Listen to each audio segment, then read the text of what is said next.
안녕하세요. 황금사과TV입니다. 오늘 영상에서는 나이가 들면 해야 하는 외모 관리법에 대해 알아보려고 합니다. 예로부터 지금까지 외모의 중요성은 우리 사회에서 늘 큰 자리를 차지해 왔습니다. 외면보다 내면이 중요하다는 말도 있지만 결국 남들은 우리를 볼 때 우리의 외모를 먼저 보게 되고 깔끔하고 신뢰를 주는 외모는 우리가 더불어 살게 해주는 가장 큰 원동력입니다. 이렇게 외면을 가꾸는 행위를 통해 우리는 삶에서의 자신감을 얻게 되고 이는 결국 내면을 아름답게 만듭니다.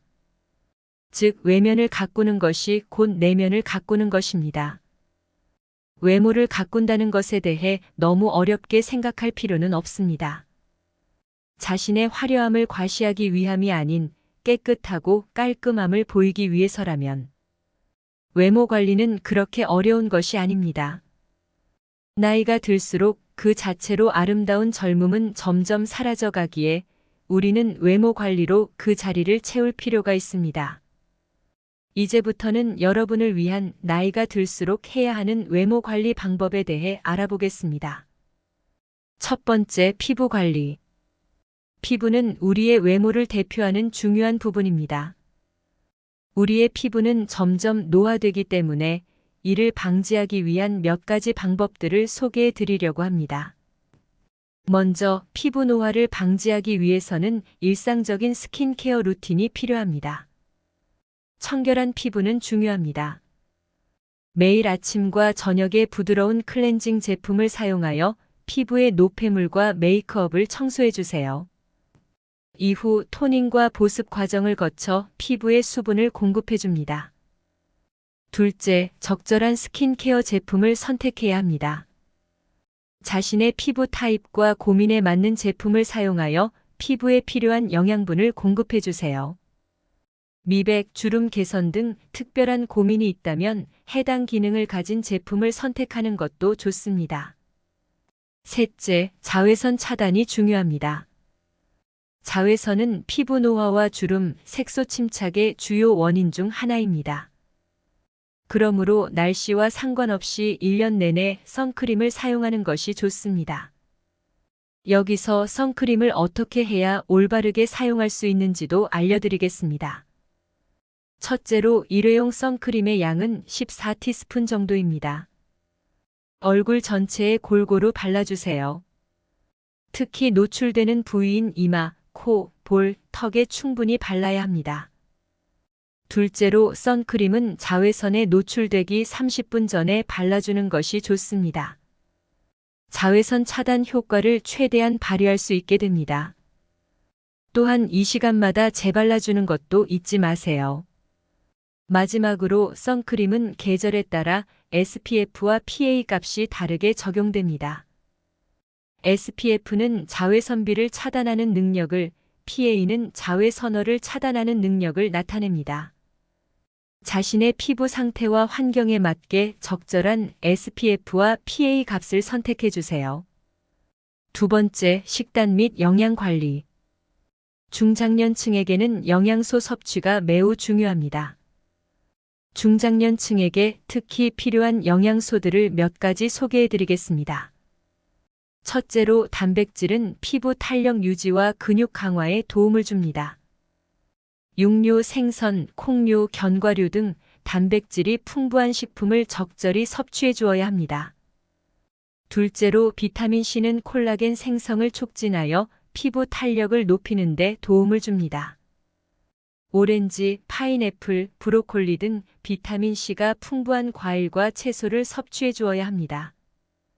셋째로 올리브 오일과 아보카도 같은 건강한 지방은 피부 건강을 유지하는 데 중요합니다. 이러한 식품을 식단에 추가하는 것이 좋습니다. 넷째로 식이섬유를 충분히 섭취해야 합니다. 곡물, 콩류, 채소 등에 풍부하게 들어있는 식이섬유는 소화를 원활하게 하고 피부 건강을 지원합니다. 마지막으로 충분한 수분을 섭취해야 합니다. 충분한 수분 섭취는 피부를 촉촉하고 건강하게 유지하는 데 도움을 줍니다. 하루에 최소한 8잔 약 2리터의 물을 마시는 것을 목표로 해보시는 걸 추천드립니다. 세 번째, 운동 및 체력 관리. 운동은 중장년층의 체력 관리와 피부 건강 개선에 매우 중요합니다. 운동을 통한 혈액순환이 촉진과 산소와 영양분의 원활한 공급은 피부 탄력 향상과 신진대사 촉진에 도움을 줍니다. 또한 땀을 통해 체내 독소를 배출하고 피부를 깨끗하게 유지할 수 있습니다. 지금부터 중장년층에게 적합한 운동 종류와 루틴을 안내해 드리겠습니다. 첫째, 유산소 운동. 걷기, 조깅, 수영, 자전거 타기 등의 유산소 운동은 심혈관 기능을 강화하고 체력을 향상시키는 데 도움을 줍니다. 주 35회 매주 적어도 150분 이상의 유산소 운동을 추천합니다. 둘째, 근력 운동. 근력 운동은 근육을 강화하고 골밀도를 증가시켜 노화로 인한 근육 감소를 예방합니다. 복부, 다리, 팔 등의 근력을 강화하는 운동을 주 2, 3회, 1회에 8개에서 12개의 세트를 실시해 주세요. 셋째, 유연성 운동. 스트레칭, 요가, 필라테스 등의 유연성 운동은 관절의 유연성을 유지하고 균형을 개선하는 데 효과적입니다. 유연성 운동을 하루에 1015분 정도 실시하는 것을 추천합니다. 여러분의 체력과 건강을 유지하기 위해 주 2회의 유산소 운동, 근력과 유연성 운동을 각각 주 1회씩 하는 것을 권장드립니다. 그러나 과한 운동은 금물이며 의사와의 상담을 통해 본인에게 맞는 운동을 선택하는 것도 중요합니다. 네 번째, 스트레스 관리. 스트레스는 우리의 외모와도 밀접한 연관성을 가지고 있습니다. 만약 스트레스가 지속되고 만성화된다면 피부는 여러 가지 문제를 겪을 수 있습니다.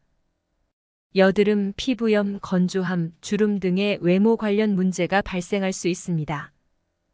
스트레스가 피부에 직접적인 영향을 미치는 것은 아니지만 스트레스로 인해 우리의 생활 패턴이 변화하고 자신의 외모에 대한 관심이 줄어들게 됩니다. 그러면 이제부터 스트레스를 해소하기 위한 방법에 대해 알아보겠습니다. 첫째, 명상은 스트레스를 해소하는 데 매우 효과적입니다. 명상은 마음을 집중시키고 긴장을 풀어주어 스트레스를 완화시키는 데 도움을 줍니다. 매일 조금씩 시간을 내어 명상을 실시해 보세요. 둘째, 요가는 신체를 스트레칭하고 근육을 긴장을 푸는 데 도움을 주는 운동입니다. 운동을 통해 몸과 마음을 한 번에 관리할 수 있습니다. 요가를 통해 균형을 찾고 스트레스를 해소해 보세요. 셋째, 휴식과 여가 시간을 충분히 가지는 것도 중요합니다. 바쁜 일상에서 잠시 멈추고 휴식을 취하며 자신에게 시간을 주는 것은 스트레스를 해소하는 데 큰 도움이 됩니다. 책을 읽거나 산책을 하며 마음의 여유를 찾아보세요. 넷째, 충분한 수면을 취하는 것이 중요합니다. 잠이 보약이라는 말이 있듯이 충분한 수면은 우리 몸의 휴식에 가장 큰 도움이 되며 하루의 스트레스를 해소해주는 가장 좋은 방법입니다. 스트레스는 우리의 외모와 건강에 영향을 미치는 중요한 요소입니다. 스트레스 관리를 통해 건강한 피부와 심신의 평화를 유지할 수 있습니다. 제시한 방법들을 실천해 보면서 자신에게 맞는 스트레스 관리 방법을 찾아보세요. 지금까지 나이가 들면 해야 하는 외모 관리법들에 대해 말씀드렸습니다. 지금까지 말씀드린 것들을 삶에 하나씩 꾸준히 적용시켜 보시고 여러분의 행복한 노후를 만들기를 기원합니다. 지금까지 황금사과TV였습니다. 다음에 더 좋은 영상으로 찾아뵙겠습니다. 시청해 주셔서 감사합니다.